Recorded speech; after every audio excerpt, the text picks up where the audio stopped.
The blank screen, the empty page, the unfilmed video. When we sit down to start writing or creating something, we are often paralyzed by an internal barrier that prevents us from starting.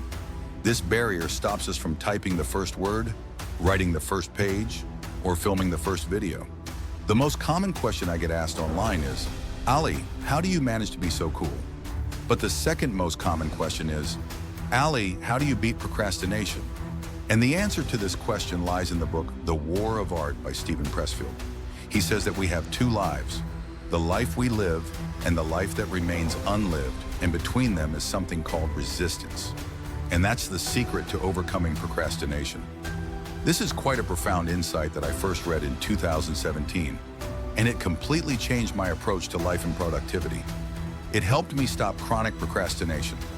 In this video, we will look at 3 key points from the book that have personally helped me beat procrastination, and I hope they can help you too. Point 1, know your enemy. The first question we need to address is, what is resistance?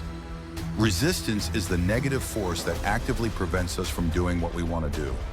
It doesn't stop us from watching Netflix or playing video games, but it stops us from doing the things that we believe can improve our lives. For example, resistance isn't the laziness we feel when we don't want to wash the dishes or clean our workspace. That's resistance with a small r, but resistance with a capital R is what holds us back from creative or entrepreneurial actions, from trying something risky or expressing ourselves. When we try to do these things, we face a constant battle with procrastination. And there's a great quote from the book where it says, we don't tell ourselves, I'm never going to write my symphony. We say, I'm going to write my symphony, I'll just start tomorrow. I've heard this a million times. I want to start a YouTube channel someday. I'm going to make a podcast, but the time isn't right yet. I don't have the necessary equipment. I don't have the confidence. Why would anyone care what I have to say? All of this is resistance. It's procrastination brewing inside us. But what really fuels resistance is fear. Resistance is triggered by fear and becomes stronger when we give in to it, creating a cycle in which resistance grows along with our fear. But as Pressfield writes in the book, fear is actually a very good thing, because when we feel afraid, it usually means we should do the very thing we are afraid of. He writes, remember one rule of thumb.